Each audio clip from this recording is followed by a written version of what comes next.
जय गुरुदेव। स्वामी शिवोम तीर्थ महाराज द्वारा रचित मानस में गुरु तत्व, पृष्ठ संख्या 56 से आगे। वह प्रताप भानु तो फिर भी अगले जन्म में ही सही रावण के रूप में विशाल राज्य तथा वैभव भी प्राप्त करता है तथा श्री राम के हाथों मृत्यु होने पर मुक्त भी हो जाता है। तुलसीदास जी जिस गुरु तत्व की बात करते हैं वह कपटियों तथा उनके सहायकों से बहुत दूर है। गुरु में गुरु तत्व का प्रत्यक्ष साक्षात होता है। गुरु दया का भंडार है, उसमें लोग नाम की भी नहीं, शिष्य का धन हर लेने का विचार तक नहीं। जगत उसकी दृष्टि में तुच्छ होता है तथा शिष्य की मंगल कामना से चित्त भरपूर रहता है। उसमें भला कपट कैसे ठहर सकता है? वह केवल कपटी गुरुओं के उदाहरण के रूप में प्रस्तुत किया गया है। जगत में दिखावे के गुरु बहुत हैं, किंतु इसका यह अर्थ भी नहीं कि यह भी नहीं कि पृथ्वी सच्चे गुरुओं से रिक्त हो गई है। हाँ, यह ठीक है कि सच्चे गुरु बहुतायत से उपलब्ध नहीं है।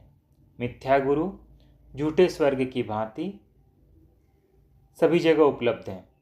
उनमें आकर्षण भी अधिक होता है, किंतु सद्गुरु भी खोजने से मिल जाते हैं। केवल शिष्य की लगन सच्ची होनी चाहिए। चौपाई।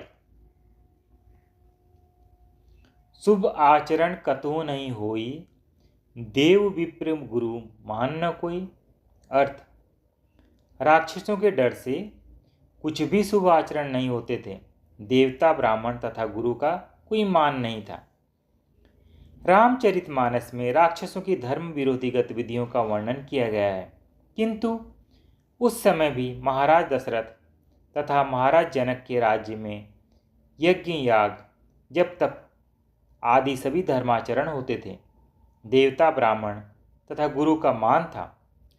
इसका यही अर्थ समझा जाना चाहिए कि जहाँ जहाँ राक्षसों का आधिपत्य था वहाँ ही धर्म विरुद्ध वृत्ति का बोलबाला था।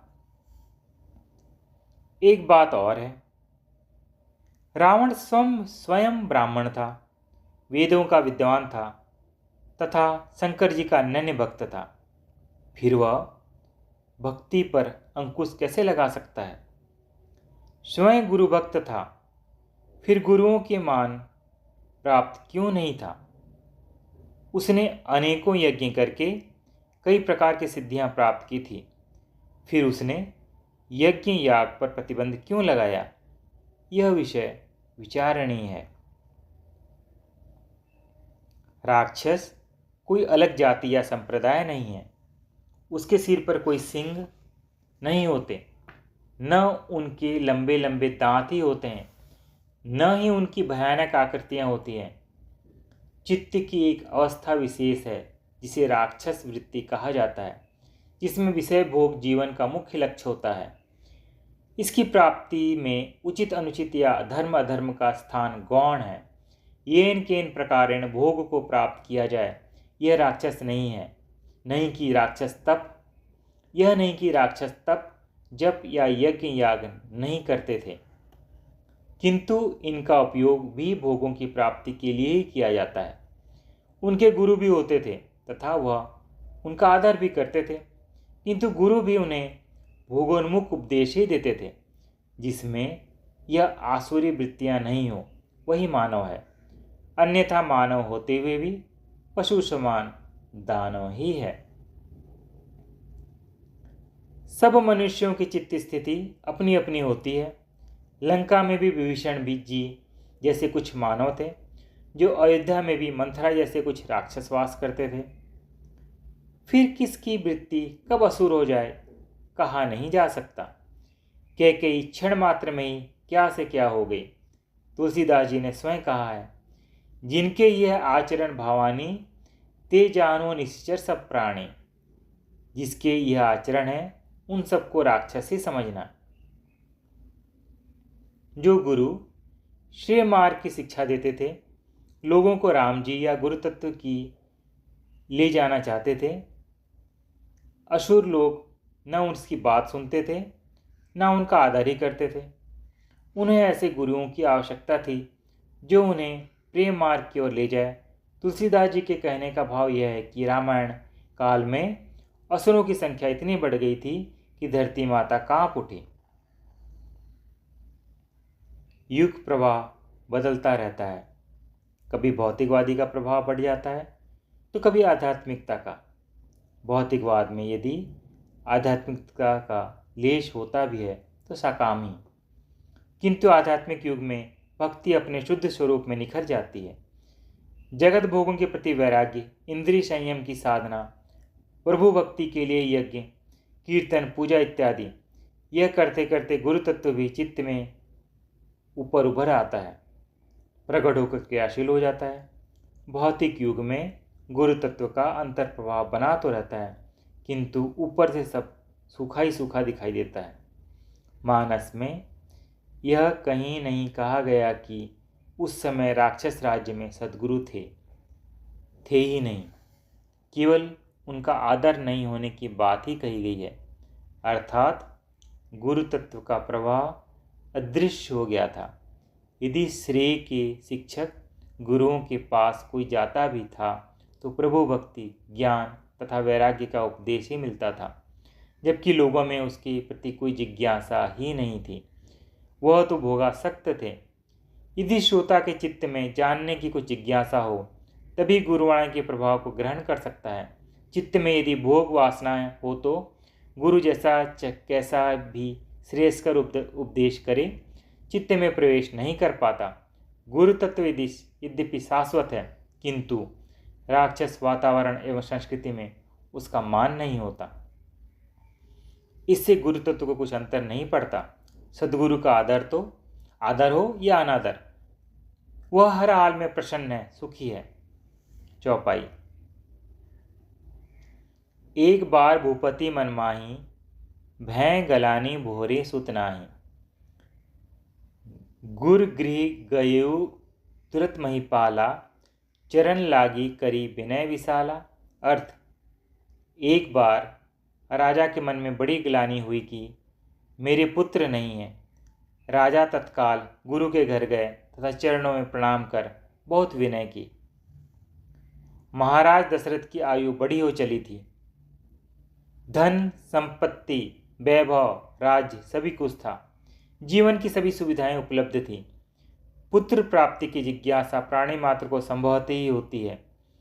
एक ओर जहाँ रावण के राज्य में राक्षस वृत्ति सर्वत्र व्याप्त थी, वहीं दूसरी ओर दशरथ तथा जनक जैसे धर्मात्मा एवं पुण्यमान राजा भी विद्यमान थे।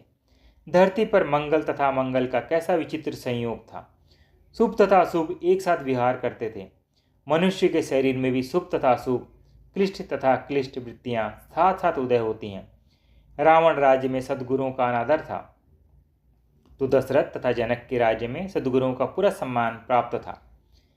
राजा तो केवल राज्यकार्य चलाने के लिए होता था, अन्यथा वास्तविक क्रियात्मक तथा भावनात्मक स्तर पर राज्य का स्वामी सद्गुरु ही समझा जाता था। इसका अर्थ यह कदापि नहीं कि सद्गुरुओं को राज्य को कोई लोभ था। वह तो वैराग्य वृत्ति से अपनी कुटिया या आश्रम में त्यागपूर्वक तपस्वी जीवन व्यतीत करते थे।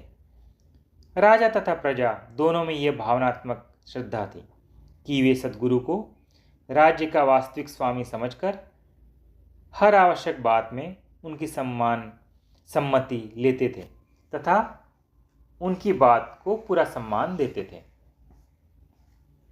केवल राजा ही नहीं, राजा का प्रत्येक व्यक्ति अपनी संपत्ति, परिवार, शरीर तथा कर्म का स्वामी सद्गुरु को ही मानता था। प्रत्येक व्यक्ति अपने आप को सद्गुरु का सेवक समझता था तथा इसी भावना से अपने कर्तव्य का पालन करता था। अपने स्वामी सद्गुरु को अपने कर्तव्य पालन की नियमित सूचना देना, कोई कठिनाई हो तो आदेश प्राप्त करना, कोई भूल हो जाए तो उपस्थित होकर उसे स्वीकार करना, कोई दुविधा खड़ी हो तो चरणों में पहुंच जाना हर व्यक्ति का कर्तव्य था।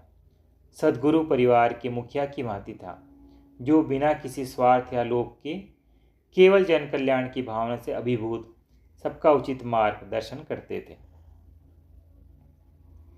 महाराज दशरथ के समक्ष भी ऐसा ही प्रसंग आया। राजकाज चलाना राजा का कर्तव्य है, किंतु अब मृत्यु सामने खड़ी हुई है। तो राजा प्रजा को युवराज देना भी राजा का कर्तव्य है, जबकि उनके तो कोई पुत्र ही नहीं था। राजा का मन ग्लानि से भर गया।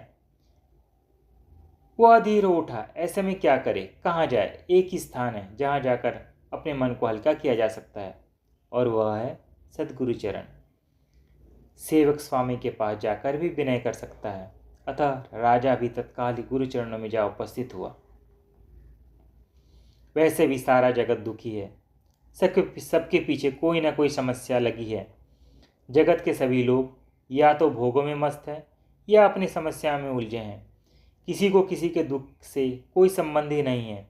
ऐसे में व्यक्ति जाए तो कहाँ? जिसके सामने जाकर अंतर का हाल खोले।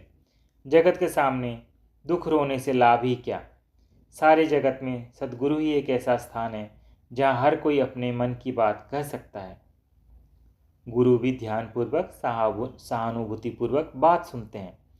गुरु की दृष्टि बड़ी व्यापक होती है, उसका अनुभव बेजोड़ होता है। वह गंभीरतापूर्वक समाधान का प्रयत्न करते हैं। यदि समाधान न भी कर सकें तो कम से कम सुनते तो हैं। मनुष्य का मन तो हल्का हो जाता है। अतः राजा भी अपनी समस्या का समाधान खोजने के लिए अपने स्वामी के समक्ष उपस्थित हुआ। चौपाई। गुरु वशिष्ठ कह गयु हकारा, आए द्विजन सहित नृज द्वारा। अनुपम बालक देखिन जाई, रूप राशि गुण काहि सिराई। अर्थ: गुरु वशिष्ठ के पास बुलावा गया। वह पर ब्राह्मणों के साथ राजद्वार पर आए। उन्होंने जाकर अनुपम बालक को देखा, जो रूप की राशि है तथा जिसके गुण कहे नहीं जा सकते। पृष्ठ संख्या 60 की समाप्ति। जय गुरुदेव।